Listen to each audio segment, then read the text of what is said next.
সপ্তাহের প্রথম কর্মদিবসে আজ নোয়াখালীতে সকাল ৬টা থেকে রাত ৯টা পর্যন্ত ১৫ ঘন্টার জন্য কারফিউ শিথিল করা হয়েছে।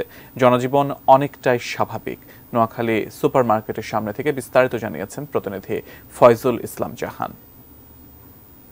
সারা দেশের ন্যায় কারফিউর আজ ১০ম দিন চলছে। আমি দাঁড়িয়ে আছি নোয়াখালী জেলা শহর মাইজদি সুপার মার্কেটের সামনে। সুপার মার্কেটটি হচ্ছে নোয়াখালী জেলা শহর মাইজদির অন্যতম একটি ব্যস্ততম ব্যবসায়িক কেন্দ্র।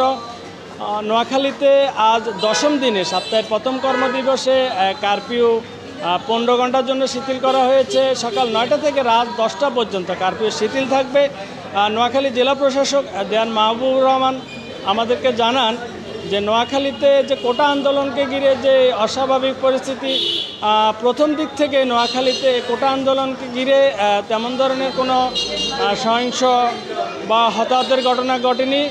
আমি সকাল থেকে নোয়াখালীর বিভিন্ন ব্যবসা বাণিজ্য, কাঁচা বাজার, ব্যাংক, সরকারি বেসরকারি অফিস আদালত ঘুরে যে বিষয়টা দেখতে পাচ্ছি যে নোয়াখালীতে জীবনযাত্রা অনেকটাই স্বাভাবিক হয়ে এসেছে। মানুষের যে এক ধরনের প্রথম দিকে যে এক ধরনের ভীতি আতঙ্ক ছিল সেটা অনেকটাই দূর হয়ে গেছে। সাধারণ মানুষেরও প্রত্যাশা খুব দ্রুত সময়ের মধ্যে কারফিউটি পুরোপুরি উঠে গেলে মানুষের জীবনযাত্রা আরও স্বাভাবিক হয়ে আসবে।